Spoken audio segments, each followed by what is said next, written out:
Assalamualaikum warahmatullahi wabarakatuh. Anak-anakku yang soleh-soleha, bagaimana kabarmu hari ini? Alhamdulillah, Ibu harapkan semuanya dalam keadaan sehat dan tetap semangat belajar di rumah. Baik anak-anakku yang soleh dan soleha, sebelum kita belajar, mari kita bersama-sama membaca doa. Doa yang akan kita baca yaitu doa mau belajar. Siap ya semuanya, tangannya angkat ke atas. A'udzu billahi minasyaitonir rajim. Bismillahirrahmanirrahim. Raditu billahi rabba wa bil islami dina wa bi Muhammadin nabiyya wa rasula. Rabbi zidni ilma warzuqni fahman. Amin amin ya rabbal alamin. Terima kasih anak-anakku semuanya.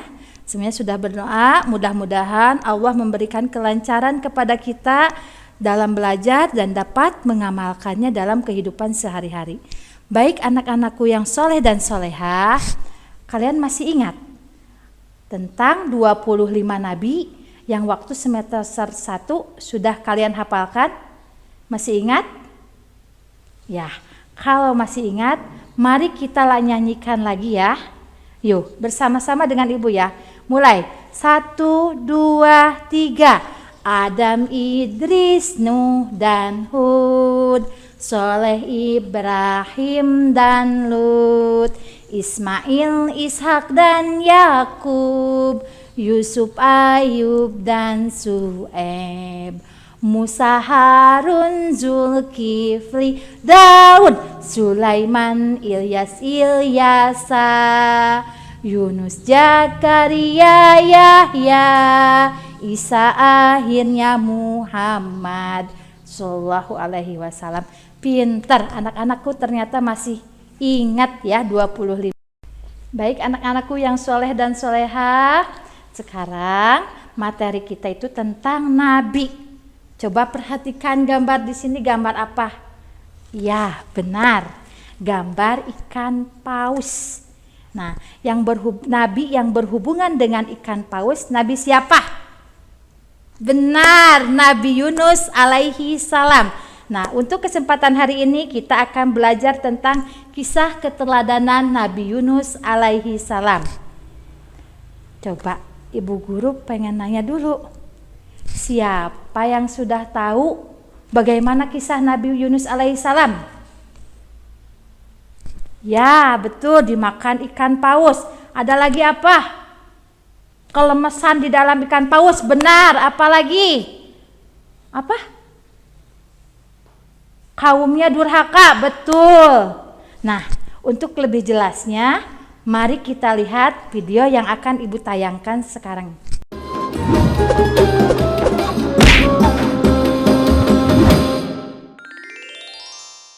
Kisah Nabi Yunus alaihi salam ditelan ikan paus. Kisah ini disebutkan beberapa kali dalam Al-Quran, salah satunya surat Asy-Syaffat ayat 139 hingga 148. Diceritakan bahwa Nabi Yunus alaihi salam merasa putus asa berdakwah kepada kaumnya yang keras kepala. Setelah hampir puluhan tahun berdakwah, hanya sedikit yang mau menjadi pengikutnya. Akhirnya beliau pun meninggalkan kaumnya dengan perasaan marah sekaligus sedih. Allah Subhanahu wa Ta'ala mengutus Nabi Yunus untuk berdakwah kepada suatu kaum di Ninawa, negeri yang terletak di daerah Mosul, Irak. Hampir seluruh penduduk Ninawa masih mewarisi tradisi nenek moyang mereka, yaitu menyembah berhala. Kaum Ninawa tidak menyukai kehadiran Nabi Yunus. Menurut mereka, ajakan Nabi Yunus untuk beriman kepada Allah tidak sesuai dengan tradisi mereka. Wahai kaumku, berhentilah menyembah berhala-berhala itu. Sesungguhnya mereka tidak dapat memberi manfaat apapun kepada kalian. Hanya Allah satu-satunya Tuhan yang pantas kalian sembah. Diam saja kau Yunus. Engkau bisa bicara begitu karena memang bukan dari keturunan nenek moyang kami. Ya benar, inilah ajaran turun-temurun dari nenek moyang kami. Sedangkan engkau hanya pendatang di negeri kami yang tidak tahu apa-apa. Pergilah, kami mau beribadah kepada Tuhan yang nyata terlihat, bukan seperti Tuhanmu yang tidak terlihat. Hahaha, kasihan sekali dirimu, wahai Yunus. Nabi Yunus mulai tersulut amarahnya mendengar cemoohan dari kaumnya. Bahkan dengan beraninya mereka menghina Allah. Lanjang sekali kalian berkata seperti itu tentang Allah. Wahai kaum Ninawa, tunggulah sebentar lagi azab akan turun kepada negeri ini. Aku telah berkali-kali memperingatkan kalian. Setelah beberapa tahun berdakwah, pengikut Nabi Yunus hanya sedikit. Berbagai cara telah dilakukan untuk mendekati kaum Ninawa. Namun mereka malah menghina Nabi Yunus. Sampai akhirnya beliau mulai putus asa. Kemarahan dan kekecewaannya bercampur menjadi satu. Kemudian Nabi Yunus mulai berdoa kepada Allah. Ya Allah, ya Tuhanku, hamba sudah tidak tahan lagi menghadapi keras kepalanya kaum Ninawa ini. Sekiranya engkau mengutus hamba untuk berdakwah di tempat lain, hamba bersedia. Ya Allah, hamba mohon kabulkan permintaan hamba ini. Disinilah letak ujian Nabi Yunus. Beliau tidak sabar dalam menghadapi kaumnya dan akhirnya memilih untuk meninggalkan negeri Ninawa. Padahal tugas dakwahnya belum usai. Tak lama setelah kepergian Nabi Yunus, hal buruk terjadi pada kaum Ninawa. Tiba-tiba, cuaca yang awalnya cerah berubah menjadi gelap. Hah? Keras sekali suaranya. Apakah ini yang dikatakan oleh Yunus tempo hari? Wahai ayah, aku takut. Jangan takut wahai anakku. Ini pasti azab Allah yang dijanjikan Nabi Yunus kepada kita. Satu persatu kaum Ninawa mulai keluar dari rumahnya. Mereka bersujud dan mulai menyadari akan kesalahannya. Ya Allah, maafkanlah perilaku kami yang tidak mau beriman kepadamu. Kami sudah zalim kepada Yunus, Nabi utusanmu. Ya Allah, ampunilah perbuatan kami. Kami sungguh-sungguh bertaubat kepadamu. Ya Allah. Kemudian Allah tidak jadi menurunkan azab kepada penduduk negeri Ninawa. Seperti yang disebutkan dalam Al-Quran, surat Yunus ayat 98. Ketika mereka, kaum Yunus itu beriman, kami hilangkan dari mereka azab yang menghinakan dalam kehidupan dunia. Dan kami beri kesenangan kepada mereka sampai waktu tertentu. Sementara itu, Nabi Yunus telah berjalan cukup jauh. Sampailah beliau di tepi pantai. Langit sore nampak bersahabat. Terlihat di sana ada kapal yang akan berlayar. Kemudian, Nabi Yunus pun ikut masuk ke dalam rombongan kapal yang akan berlayar itu.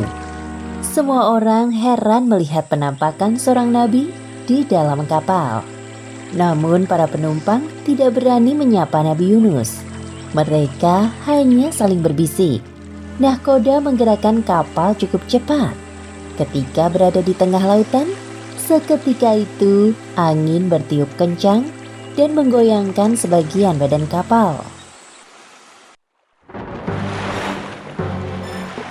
Sepertinya akan terjadi badai. Lihat, hujan mulai turun. Aduh, bagaimana ini? Kasihan sekali anakku. Maaf tuan-tuan, sepertinya kita harus mengeluarkan barang-barang agar kapal tidak tenggelam. Baik. Mereka pun mengeluarkan semua barang dan menjatuhkannya ke laut. Kami sudah mengeluarkan semua barang. Bagaimana keadaannya? Sepertinya harus ada dari kita yang turun dari kapal. Beban kapal ini masih terlalu berat. Apa?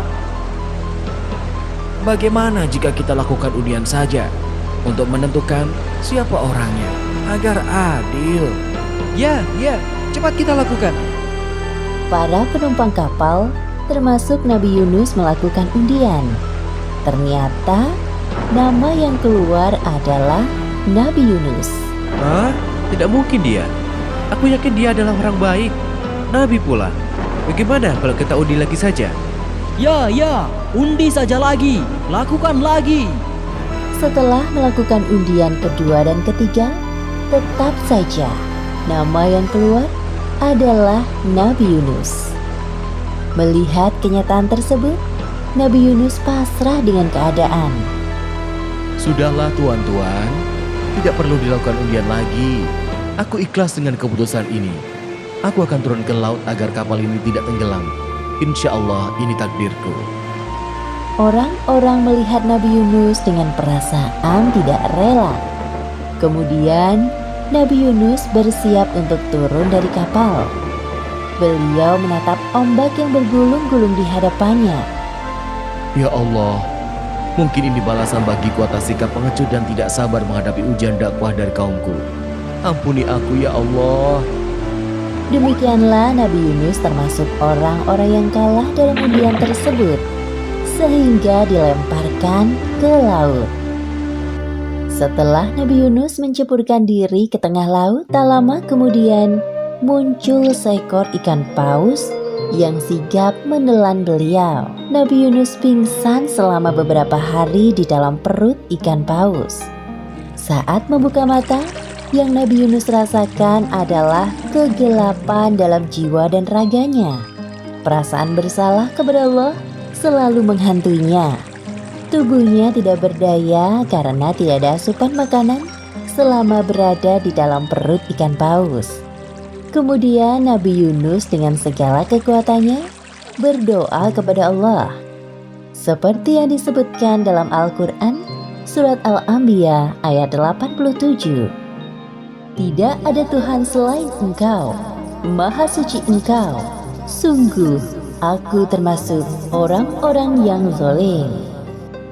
Allah seketika itu menjawab doa Nabi Yunus dan menghilangkan kesedihan yang dirasakannya. Allah melalui perantara ikan paus melemparkan Nabi Yunus di sebuah daratan yang tandus. Nabi Yunus keluar dari perut ikan paus dengan keadaan lemah dan sakit. Lalu Allah menumbuhkan tanaman di dekatnya dan beliau pun menikmatinya. Tubuhnya kembali bugar. Alhamdulillahirabbil alamin. Terima kasih ya Allah.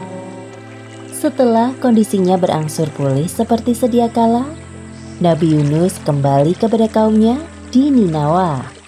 Sesampainya di sana, Nabi Yunus disambut hangat oleh kaumnya. Beliau sangat terharu atas perlakuan yang diberikan oleh kaumnya. Kaum Ninawa sekarang sudah jauh berubah lebih baik dari sebelumnya. Mereka hanya beriman kepada Allah Subhanahu wa Ta'ala, seperti yang disebutkan dalam surat Asy-Syaffat ayat 147 hingga 148. Dan kami utus dia kepada 100.000 orang atau lebih, sehingga mereka beriman. Karena itu, kami anugerahkan kenikmatan hidup kepada mereka hingga waktu tertentu. Demikianlah akhir kisah Nabi Yunus alaihi salam. Hikmah yang dapat kita ambil dari kisah ini: pertama, hendaknya kita belajar untuk bersikap sabar dalam menahan amarah. Kedua, Allah mengabulkan doa hambanya yang bermasalah dengan syarat seorang hamba tersebut harus bersungguh-sungguh dalam beribadah kepadanya. Wallahu a'lam bishawab. Anak-anakku yang hebat, bagaimana cerita Nabi Yunus barusan? Mengertikah kalian? Paham? Coba kalau kalian paham, nggak ada pertanyaan. Sekarang ibu yang balik bertanya kepada kalian. Apa yang menjadikan Nabi Yunus meninggalkan kaumnya? Ya betul, Nabi Yunus meninggalkan kaumnya karena kaumnya itu durhaka, tidak mau menyembah Allah. Mereka menyembah patung. Sehingga Nabi Yunus merasa kecewa berat. Kalau istilahnya Nabi Yunus itu kecewa bahwa dia itu kenapa kaumnya tidak mau menurut kepadanya untuk menyembah Allah. Sehingga berkali-kali Nabi Yunus mengajak kaumnya untuk menyembah Allah, tapi kaumnya tidak mau. Ya, kaumnya tidak mau menyembah Allah. Mereka malah mengejek, menghina kepada Nabi Yunus, yang akhirnya menjadikan Nabi Yunus meninggalkan kaum Ninawa. Nah, Nabi Yunus kemudian pergi ke mana? Ke laut. Apa yang terjadi di lautan? Ya, betul. Nabi Yunus menaiki kapal. Terus apa yang terjadi di dalam kapal? Ya, kapalnya di tengah malam terjadi apa? Ombak besar, badai yang menyebabkan Nabi Yunus harus oleh ikan paus. Setelah dimakan, bagaimana keadaan Nabi Yunus? Apakah meninggal? Ya, benar, Nabi Yunus tidak meninggal.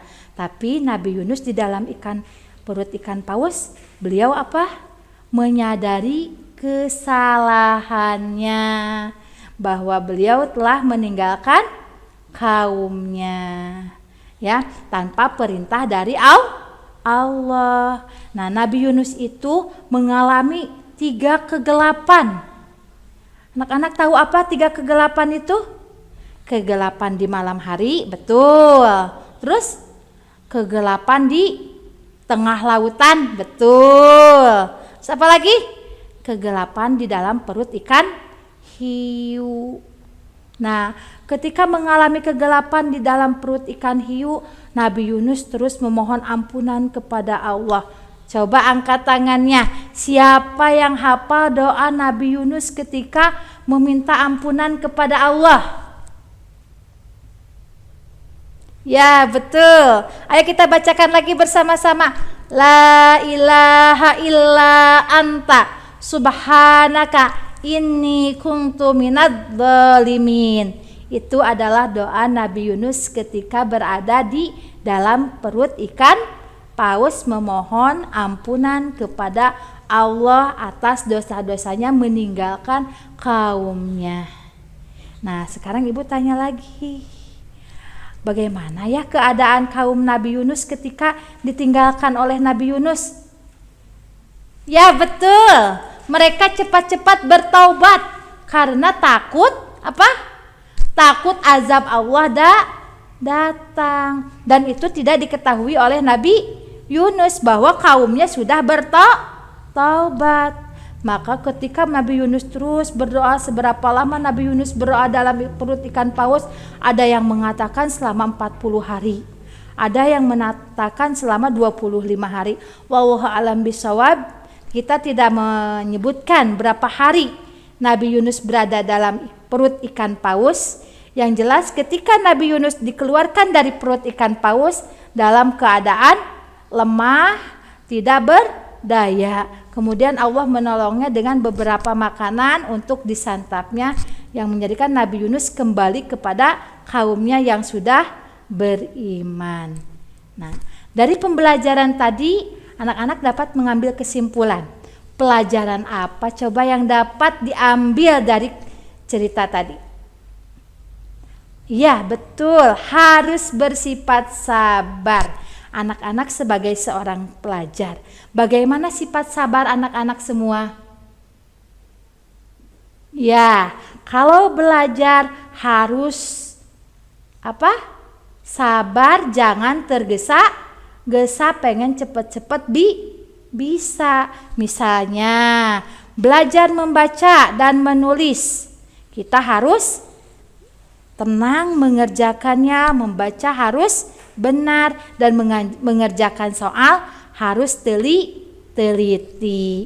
Apalagi betul, tidak mudah putus asa atau tidak pantang menyerah dalam belajar. Kalau ibu gurunya memberikan soal yang sulit, jangan langsung menangis atau langsung menutup buku, aku tidak bisa, itu tidak boleh. Tapi harus bisa kalian semua mencari informasi dari manapun untuk bisa menjawab masalah tersebut atau soal tersebut. Terus, kalau ada pelajaran yang tidak bisa kalian mengerti, apa yang kalian lakukan? Ya, betul. Harus bertanya kepada gurumu. Kalau di sekolah, kalau di rumah, tanyakan kepada orang tuamu. Terus, kalau ada teman yang berbuat salah, kalian harus gimana? Ya, betul. Harus menasehatinya. Tidak boleh kita membiarkan teman dalam keadaan salah. Teman yang salah harus kita nasihati walaupun kita dimusuhi oleh mereka. Terus seperti yang Nabi Yunus lakukan di atas perahu, mereka bermain hompimpa itu. Nah, kalian juga dalam bermain itu harus sportif. Kalau kalah, kita kalah. Kalau menang, kita menang. Jadi kalah jangan malu, menang jangan sombong. Nah, yang kedua, tauladan dari kisah Nabi Yunus tadi apa? Ya, betul. Kita harus bersungguh-sungguh dalam berdoa dan berusaha. Barang siapa yang bersungguh-sungguh, Allah akan memudahkannya. Jadi, dalam belajar anak-anak harus benar-benar. Tidak boleh sambil main-main, tidak boleh asal-asalan, tapi harus benar-benar belajarnya. Karena barang siapa yang benar-benar dalam belajar, insya Allah sukses akan menyampaikannya kepada kalian. Allah ada satu pepatah mengatakan manjada wajada, barang. Baik anak-anakku, sesuai dengan tema kita hari ini, menggapai cita-cita yang menghantarkan kalian kepada apa? Cita-cita yang kalian inginkan, sesuai dengan kisah Nabi Yunus barusan, bahwa untuk menggapai cita-cita kalian, kalian harus belajar dengan giat. Walaupun rintangan menghadang, walaupun kalian tidak bisa, harus jadi bisa. Ya, tidak menghiraukan, rasa malas kita buang. Ya, terus apa lagi? Iya, aku tidak bisa. Jangan ada dalam hati kalian kata-kata aku tidak bisa. Tapi dalam kata kalian ucapkan aku pasti bisa kalau aku terbiasa. Jadi biasakan dalam setiap langkah kalian. Jika kalian melangkah dengan benar, insya Allah Allah meridhoi, dan insya Allah apa yang kalian cita-citakan akan tercapai. Baik anak-anakku yang soleh-soleha, untuk tugas hari ini Ibu harapkan anak-anak bisa menceritakan kembali dengan bahasa sendiri tentang kisah keteladanan Nabi Yunus alaihi salam. Nanti kalian buat video menceritakan tentang kisah Nabi Yunus dan kumpulkan di WA group. Ya, itu untuk tugas hari ini. Sekian, assalamualaikum warahmatullahi wabarakatuh.